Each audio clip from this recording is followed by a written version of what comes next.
You're going to love her, Mom. That's what Lucas said. He stood in my doorway with flowers in one hand and her in the other. Avenue She wore red, not a soft red, not polite. No, sharp red, loud, bold. She smiled at me, but it didn't reach her eyes. I know what fake warmth looks like. I was a nurse for 36 years. I've seen dying men with more honesty in their smiles. Still, I smiled back, because Lucas looked so proud, so sure, so full of hope. I didn't want to crack it. Not yet. The moment she stepped into my house, I felt the temperature drop. Her eyes moved across the room, judging the curtains, the carpet, the framed photos on the shelf. She didn't say a word, just nodded politely. Too politely. And that smile never changed. Fixed. Perfect. Like she practiced it in a mirror. Mum, this is Ava, Lucas said, eyes shining. She's everything I've ever wanted. He looked at her like she hung the moon. And Ava, she didn't look at him. She looked at me, like I was something she needed to study, map out, conquer. I offered her tea. She declined. I offered cookies. She looked down at them like I'd offered her poison. Lucas didn't notice. He just kept talking, telling stories. The same stories he used to tell me. But now, they were told for her. I told Ava how you raised me alone, he said. She thinks you're amazing. I looked at her. She nodded, smiled again, still didn't reach her eyes. She hadn't asked me a single question, not one. When they left, I sat in silence.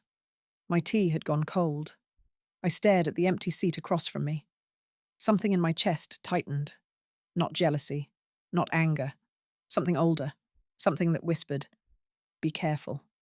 She's not what she seems." The first few weeks were quiet. Lucas visited less.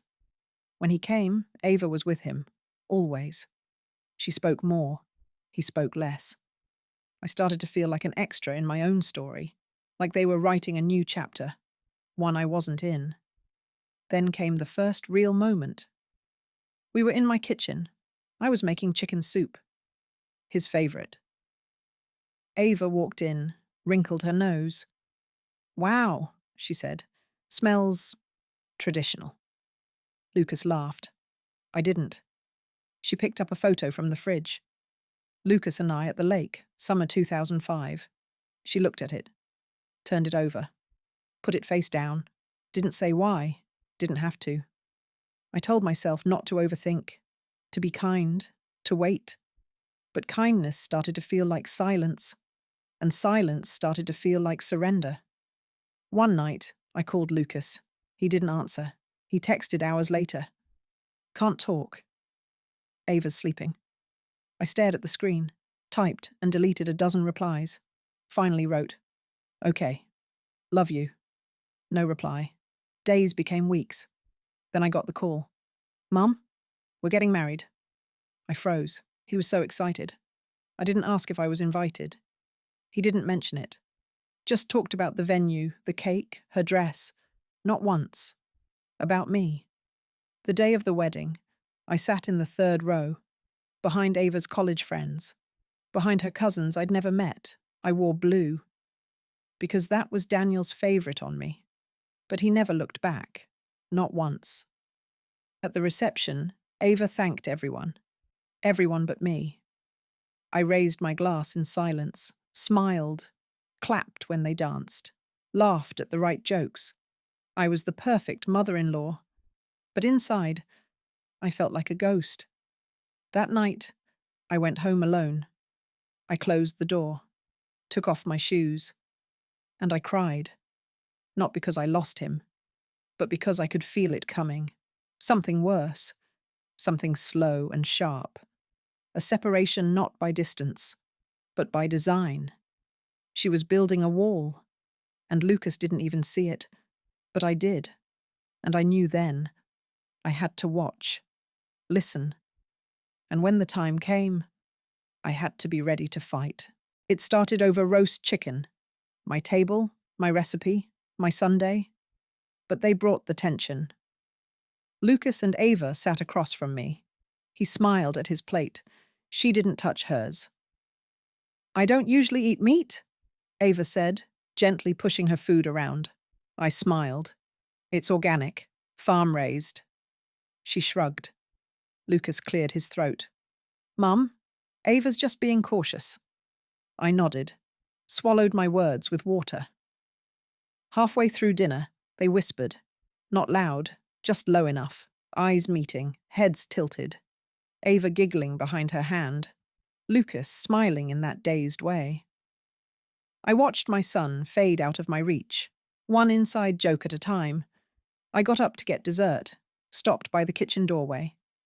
They didn't notice me. Ava leaned in.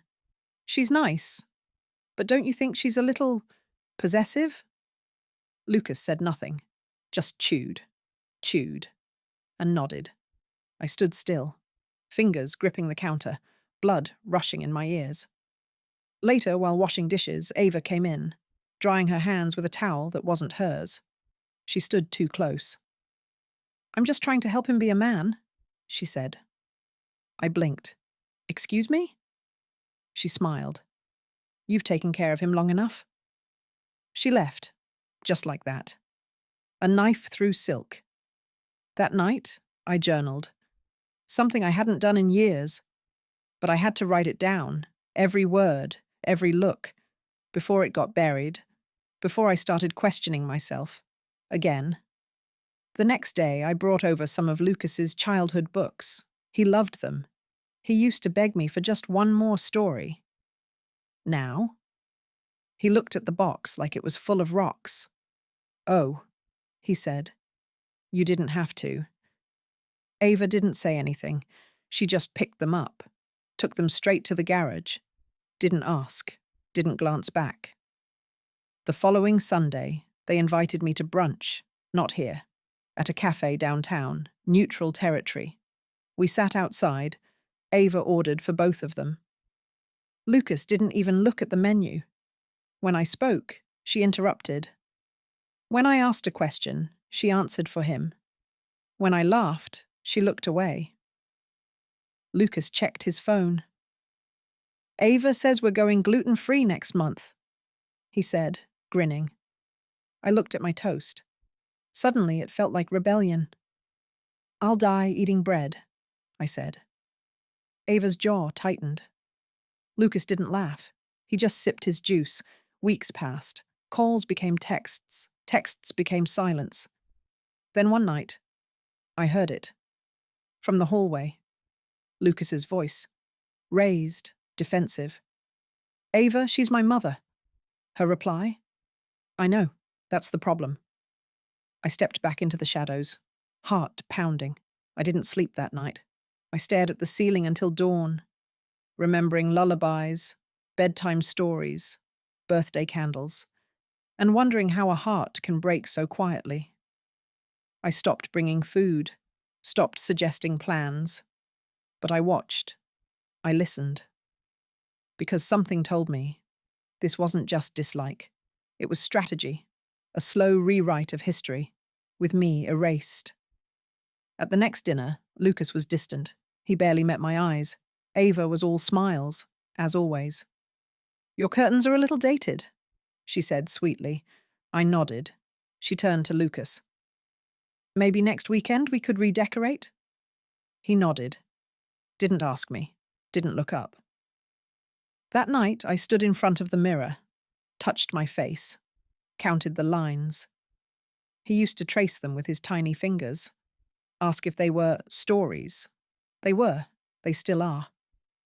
But no one's listening. Not anymore. That was the night I made the decision. To stop waiting. Stop shrinking. Stop being quiet. Because whispers behind my back were no longer whispers. They were knives. And I was bleeding. But I wasn't done. Not even close. They think I'm fragile. Software replaceable. But they forgot. I'm the reason Lucas even exists, and I won't go quietly.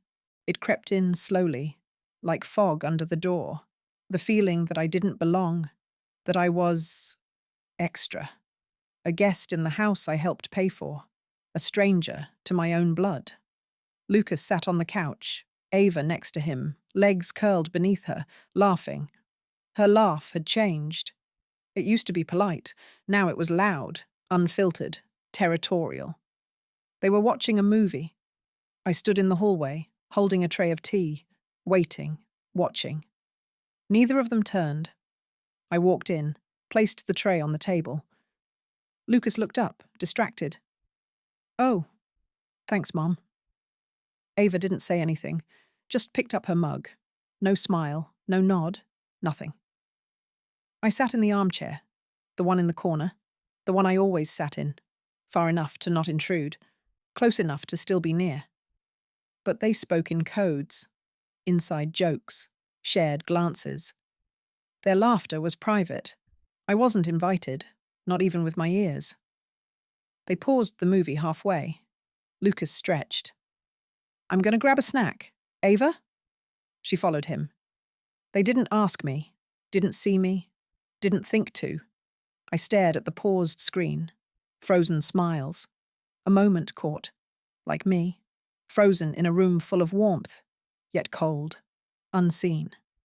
I tried speaking at dinner the next day, tried telling a story about when Lucas was little, about the time he locked himself in the bathroom because he thought I was making broccoli again. He laughed once. Ava rolled her eyes. "I guess we all grow out of our phases," she said. Lucas stopped laughing. He looked at his plate, picked at his food, and silence fell like a curtain. I sat in the kitchen that night, after they went to bed, the hum of the fridge, the only sound.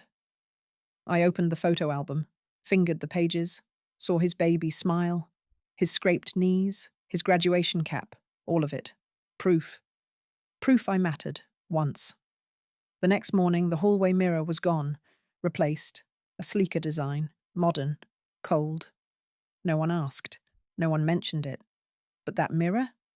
It was mine, my mother's, from her hallway, from my childhood, gone, just like me.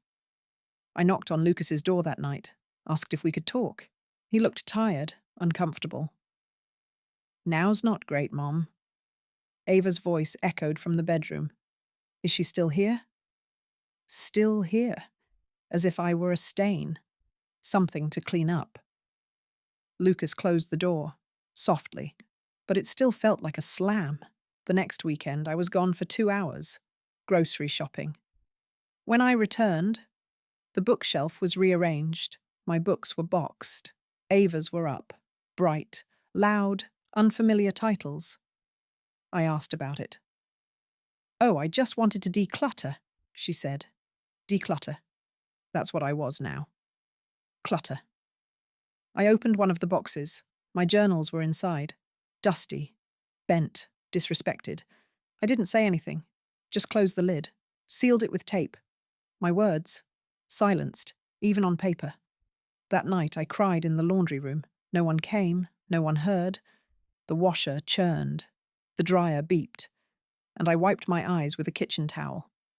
Because tissues? Those were kept in their bedroom now. Out of reach. Like everything else. Forgotten in my own home. That's what I had become. An echo, a shadow, a fading photograph on the fridge that no one notices anymore. Until one day, even that is gone, replaced by something shinier. But I am not gone yet. And I have more to say. Rain tapped softly on the window. I stood by the sink, hands deep in soapy water. Mind drifting, thoughts racing. This was my meditation now.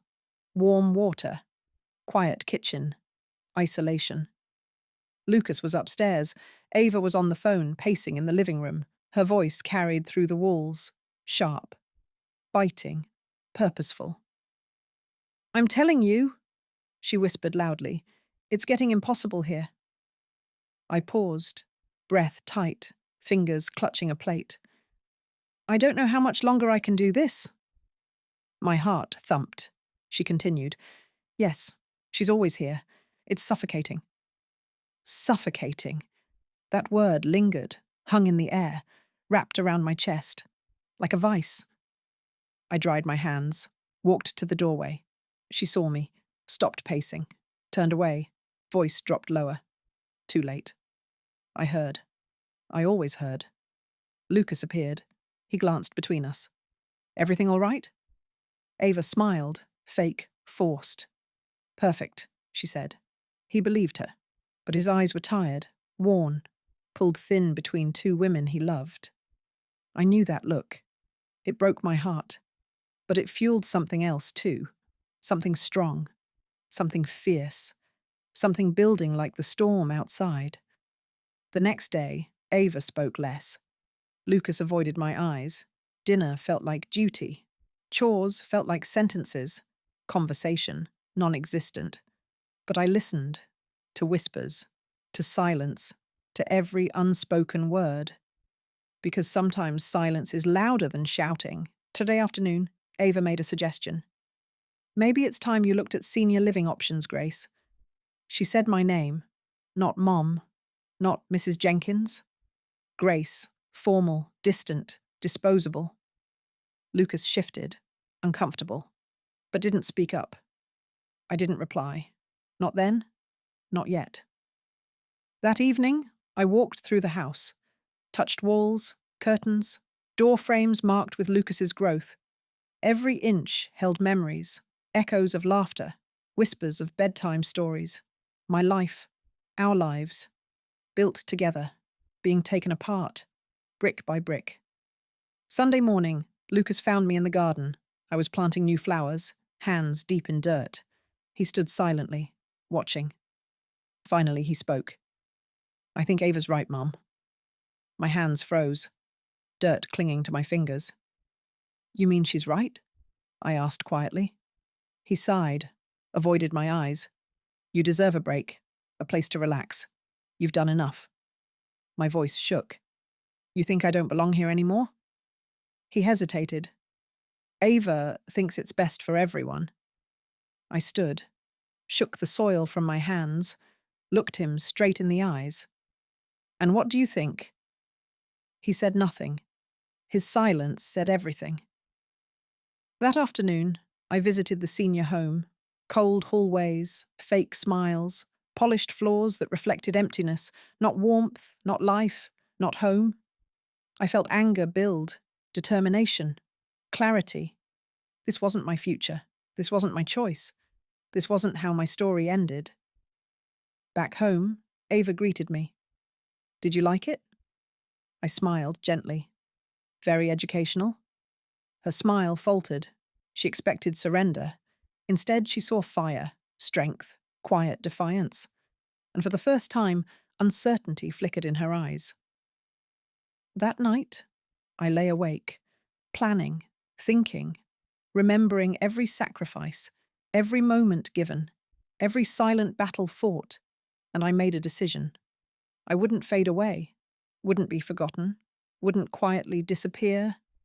The storm Ava created, it would break, but not over me, over her. I woke early. The house was still, silent. But silence wasn't peace anymore. It was tension, suspicion. The space between us stretched thin. Every creak echoed. Every shadow lingered. Every room felt haunted. By memories, by regret, by words left unsaid. I moved through the hallway. Fingers brushed over photos, dust gathering on frames. Forgotten moments frozen in time. Lucas smiling at age 7. Lucas holding his diploma. Lucas hugging me at Christmas. His eyes bright, innocent. Mine hopeful, proud.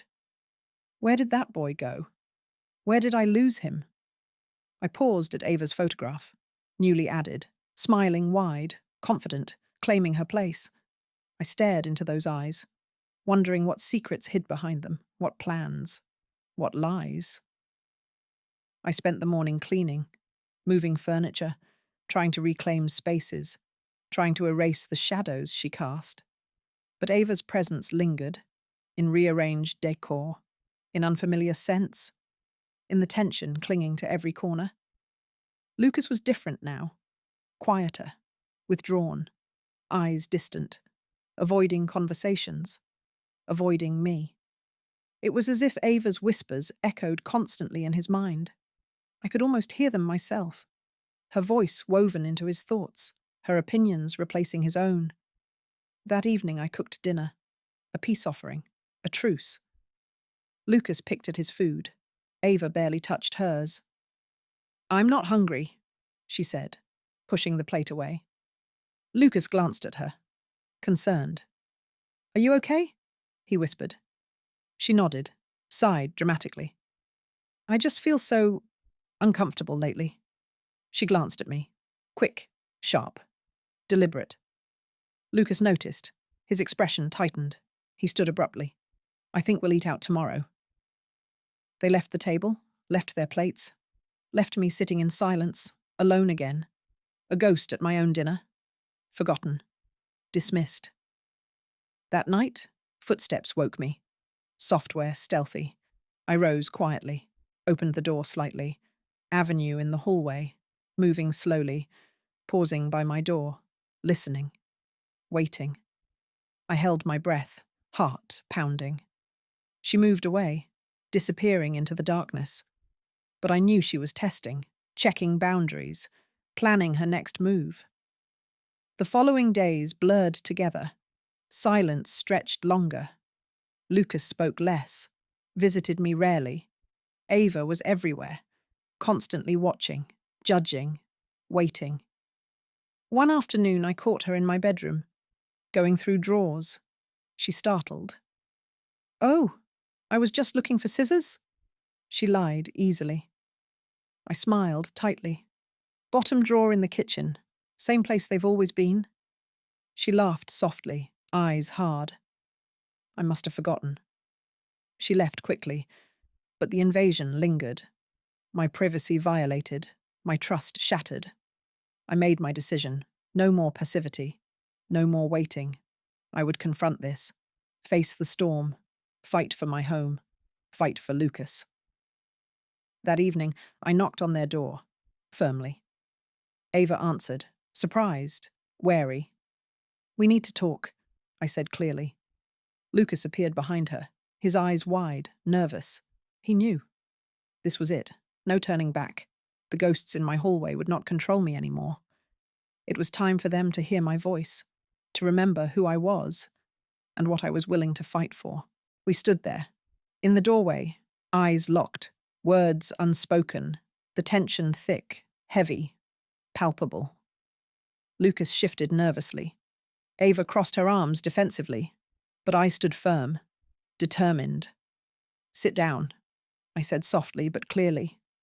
We moved into the living room. Lucas and Ava sat together on the couch, unified front, me against them. Yet I refused to feel small. I had faced worse. I had overcome more. I took a deep breath. "This can't continue," I began.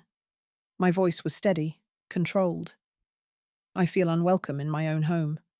Lucas looked down, avoided my eyes, but Ava met my gaze, bold, unwavering. "Grace, maybe you're overreacting," she said calmly. My eyes narrowed. "Am I?" I asked softly. I listed moments, small insults, dismissals, invasions of privacy. Lucas's discomfort grew. Ava's confidence wavered slightly. Lucas finally spoke. "Mum, I didn't realize you felt this way." His voice was low, regretful. But Ava interjected quickly. "We've just been trying to build our life. You know, our own way." Her voice sweet, innocent, but her eyes betrayed her. They challenged me, defied me. "At the expense of mine?" I asked directly. Lucas flinched, looked away. Ava stayed silent, her jaw set, stubborn, resolute. We sat in tense silence, the clock ticking, rain gently tapping on windows. Finally, Lucas spoke again. "Maybe we rushed this living arrangement."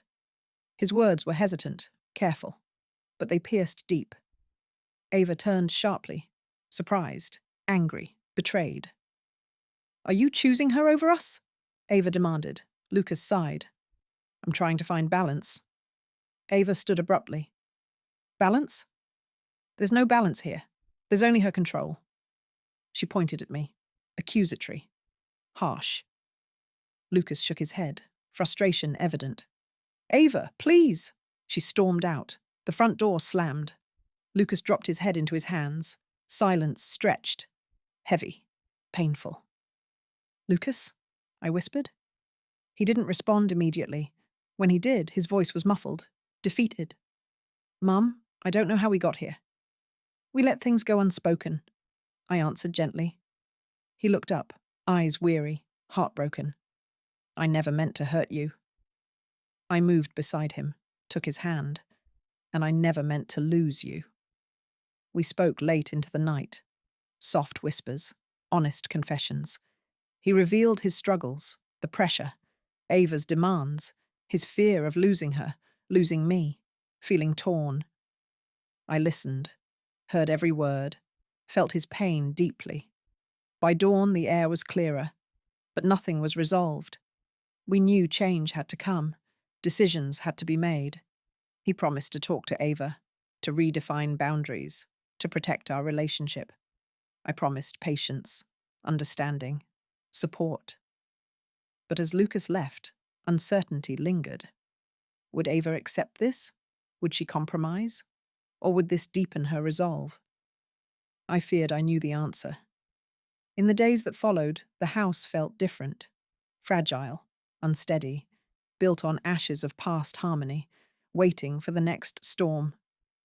Lucas returned quieter, withdrawn. Ava avoided me completely. Her presence felt but unseen. The tension remained, just beneath the surface, like embers waiting to ignite.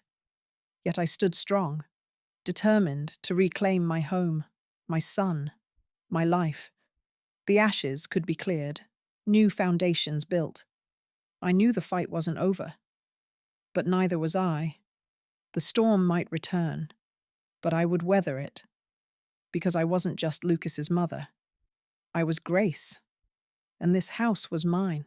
Days became weeks, quiet, uneasy. I moved through the house cautiously, every room filled with echoes, every corner filled with memories. Lucas was distant, Ava invisible, yet always felt, a lingering shadow, her silence loud, her absence present. I cleaned the attic, boxes of memories, photos, mementos, things I'd packed away years ago, dust-covered, forgotten. I paused over old letters, handwritten notes from Lucas as a child, messy scribbles, innocent love, unfiltered, pure. I pressed them to my chest, ached for simpler times. A knock at the attic door startled me. Lucas, his eyes cautious. Can we talk? He asked quietly. We sat on old trunks, dust swirling in sunlight. He hesitated. Ava thinks it's best if we move out. My heart clenched, breath caught. And you? I whispered. He sighed heavily. I don't know. His eyes met mine, pain reflected clearly. I'm tired of choosing. We spoke honestly, no pretenses, no shields, his confusion evident, his conflict raw. Yet he admitted Ava's influence, her control, her demands. I need space to think, he said softly. Take it, I replied gently. But remember who you are. He nodded and left, again. But this time, with clearer eyes. Days passed. The house echoed emptily. I began reclaiming spaces, redecorating, removing Ava's touches, restoring warmth, rebuilding my sanctuary, piece by piece, room by room. Neighbors visited, friends returned. The house filled again, not with tension, but with laughter, with stories. Life rekindled, not fully healed, but healing. One evening, Ava appeared at my door. Unexpected, her eyes defiant, yet uncertain. Can we talk? She asked stiffly. I invited her in. We sat cautiously, facing each other, walls still high, defenses strong. Lucas misses you, she admitted reluctantly. I miss him too, I replied simply. She shifted uncomfortably. Maybe I was wrong, she whispered. It cost her. Pride. Control. Maybe? I echoed softly. She sighed. I'm not used to sharing, she confessed. Her vulnerability surprised me, softened me slightly. Lucas isn't something to own, I reminded her gently. She nodded slowly, understanding dawning. I love him, she said quietly. So do I replied firmly. Silence settled, peaceful, tentative, hopeful. Lucas returned cautiously. We spoke openly, all three of us. Boundaries were discussed. Respect was rebuilt. Slowly, carefully, a new foundation laid, not perfect, not without cracks, but stronger, more honest. The house slowly felt lighter, brighter, restored. I felt stronger, clearer, determined, ready to rebuild, to reclaim, to live fully again. I stood in the doorway that evening, sunset warm on my face, heart calm, resolved. This home was mine again, built on ashes, yes, but also built on strength, love, forgiveness. The past shaped me, but it didn't own me. The storm had passed, and I had survived, ready for whatever came next. Days turned into weeks. I moved quietly through the house, making subtle changes, reclaiming my space, not loudly, not defiantly, but steadily, with quiet determination. I replaced Ava's harsh decor, softened corners, brought warmth back, added colours that spoke of hope, life, resilience. Lucas visited, more often now, sometimes alone. We spoke openly, honestly, carefully. Each conversation a delicate dance, building trust, renewing bonds, repairing what had been broken, slowly, painstakingly, yet surely. Ava joined occasionally, quietly observing, speaking less, listening more. She watched my movements, saw the subtle rebellions, yet said nothing. Acceptance, understanding, or quiet plotting? I wasn't sure, but I remained vigilant, aware, ready. Friends returned regularly, the house filled with familiar faces, old laughter, new stories, warm memories being made. Life felt richer, fuller, more authentic. One afternoon, Ava arrived unexpectedly, without Lucas, her eyes uncertain, yet resolute. Can I help? She asked softly. I hesitated, surprised, cautious, but nodded. We worked together in the garden, hands deep in the earth, silence comfortable, not awkward, not tense, peaceful, healing. She spoke first. I envy you, Grace, she confessed quietly. Surprised, I looked up. Why? You're strong, independent, resilient. She paused. I never had that. Understanding softened my heart. You could learn, I suggested gently. She smiled slightly. Hope flickered in her eyes. Evenings grew warmer, the atmosphere lighter, trust slowly building, walls slowly lowering, one brick at a time.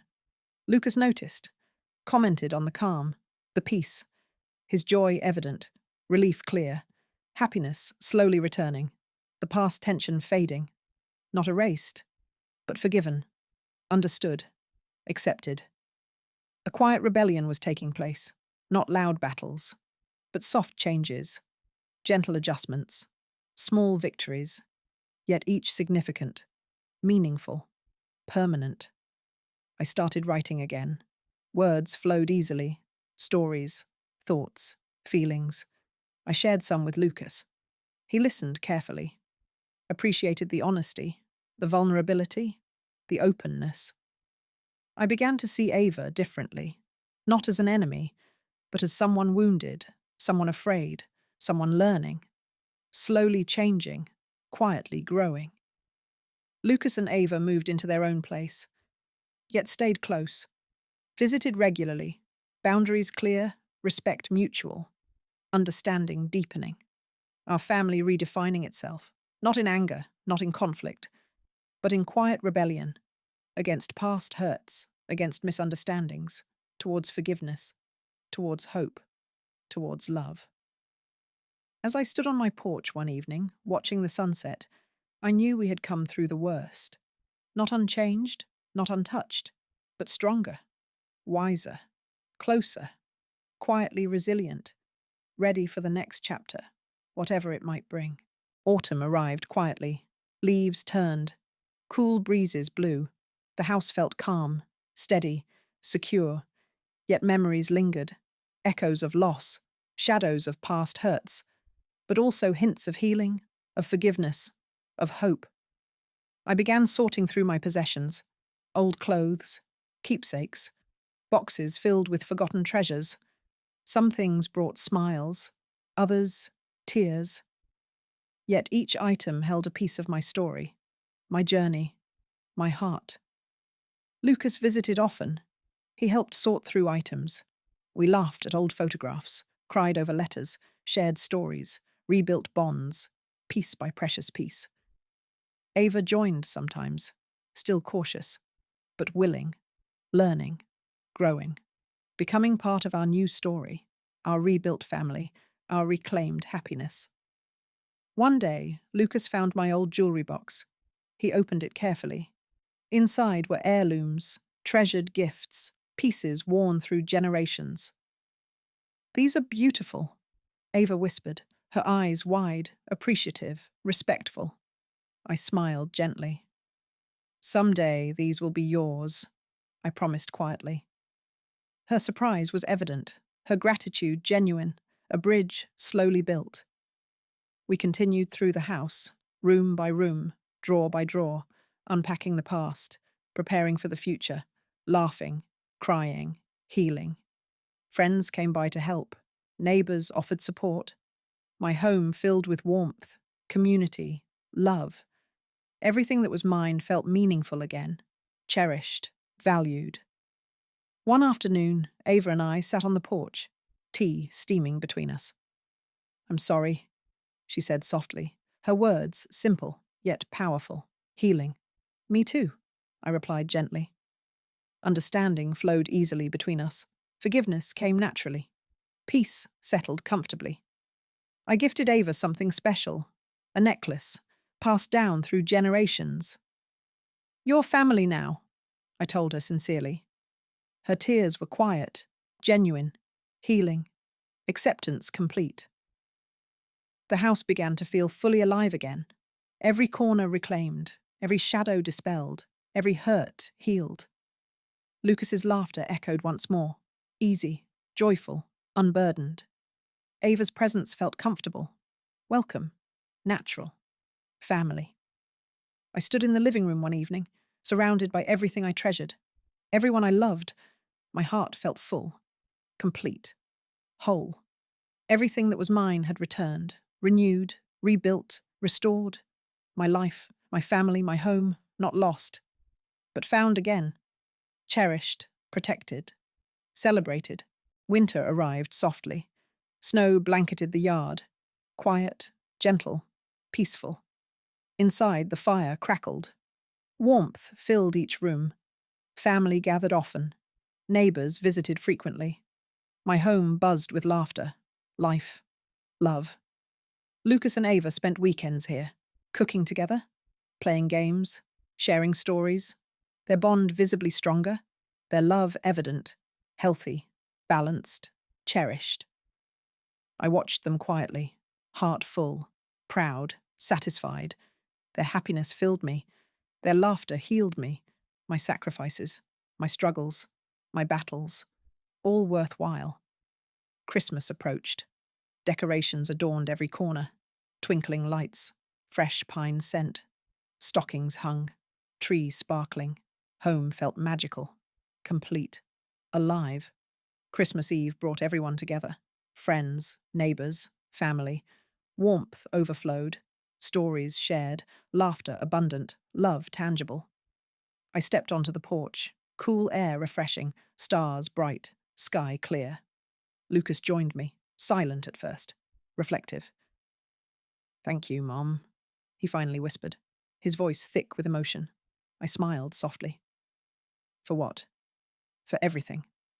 Simple words, yet powerful, meaningful, healing. Ava appeared, wrapped in a blanket, smiling gently. "I'm grateful too. she admitted quietly. Words once impossible, now genuine, honest, heartfelt. We stood together, united, family, strong, whole, overcoming struggles, healing wounds, rebuilding bonds, together. New Year's Eve followed, gathering again, joyful celebrations, grateful reflections, hopeful expectations.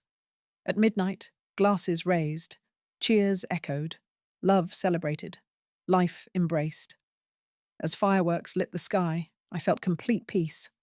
My heart overflowed, challenges conquered, pain healed, relationships restored, future bright, hope renewed. I whispered softly to myself, let them watch. Watch our happiness. Watch our resilience. Watch our strength. Because our story mattered. Our love endured. Our family thrived. Despite storms, despite trials, despite struggles. Let them watch us flourish. Let them see our victory. Because we overcame. We rebuilt. We reclaimed everything lost. Together. Forever. Spring arrived gently.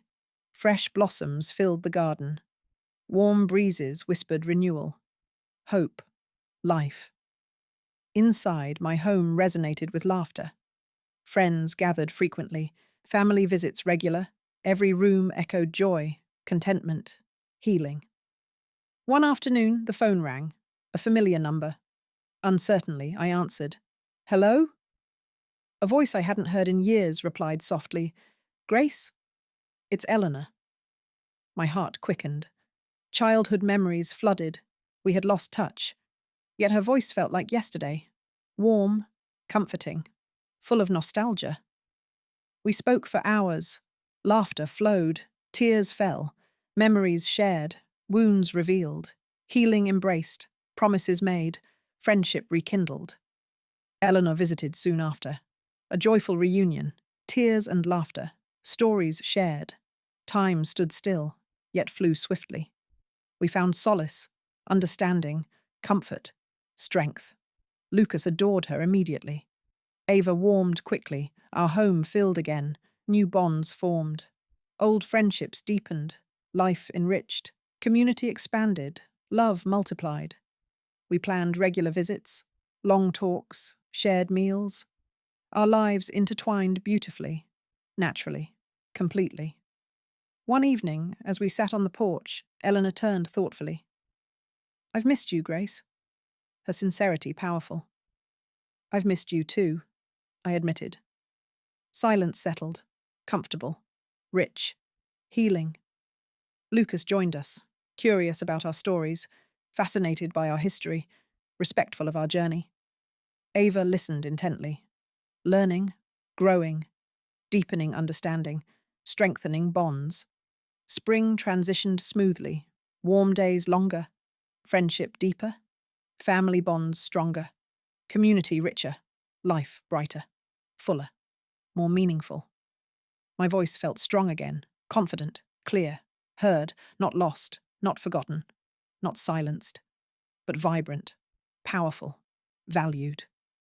The voice that echoed back to me, through friendships, through family, through love, was my own, reclaimed, restored, cherished, celebrated.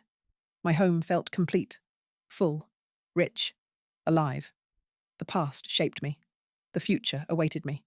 My voice mattered. My life mattered. I mattered. Eleanor smiled warmly, her eyes gentle, understanding deep. Welcome home, Grace, she whispered softly. I smiled back, heart full, voice clear, strong. Thank you, Eleanor. I was home, completely, wholly, beautifully. Summer arrived slowly. Long days filled with sunlight, warm evenings quiet, comfortable, peaceful. My garden flourished, colours vibrant, fragrances sweet, life abundant, each moment cherished, savoured, valued. Lucas and Ava visited often, their laughter frequent, warm, joyful. Our relationships deepened further, trust strengthened, bonds unbreakable, love unconditional. Even in silence, comfort lingered. Words unnecessary, connections deep, understanding profound. My life felt complete, whole, fulfilled. Yet one evening, Lucas seemed quiet, thoughtful, concerned. I waited patiently, knowing he would speak when ready. Finally, he spoke softly. Mum, Ava's pregnant. My heart soared, joy overwhelming, tears immediate, happiness indescribable. I embraced him tightly. Our bond felt eternal. Days filled with excitement, preparations, dreams, plans. Ava radiant, Lucas proud. Family expanded. Love multiplied. Months passed swiftly. Anticipation building. Joy abundant. Love deepening. Life rich, complete, purposeful. One quiet evening, Ava placed my hand on her belly. Movement gentle, miraculous, life affirming. A silent conversation, powerful, profound. In that silence, I felt generations, past, present, future, connected deeply, meaningfully, eternally. The baby's arrival swift, joyful, life-changing, holding my grandchild, heart full, life complete, purpose clear, love overflowing. We celebrated together, quietly, beautifully, family, united, strong, forever. In quiet moments, holding the tiny hand, I reflected. The journey difficult, painful, yet rewarding, transformative, healing. Silence now spoke volumes, filled with gratitude, understanding, acceptance, strength. Silence no longer loneliness, but peace, comfort, fulfillment. When silence is loud, it speaks clearly, powerfully, deeply, of love, of family, of healing. My home felt complete, my heart full, my life purposeful. Silent moments now precious, cherished, understood, celebrated. This silence, now full of life, of promise, of future, was my greatest joy, my deepest fulfillment, my richest blessing. The silence that once isolated, now united, healed, strengthened. And I embraced it fully, gratefully, completely. Our family story, now rich with new chapters, new life, new love, continued. In silence and laughter, in joy and sorrow, forever connected, forever cherished, forever loved.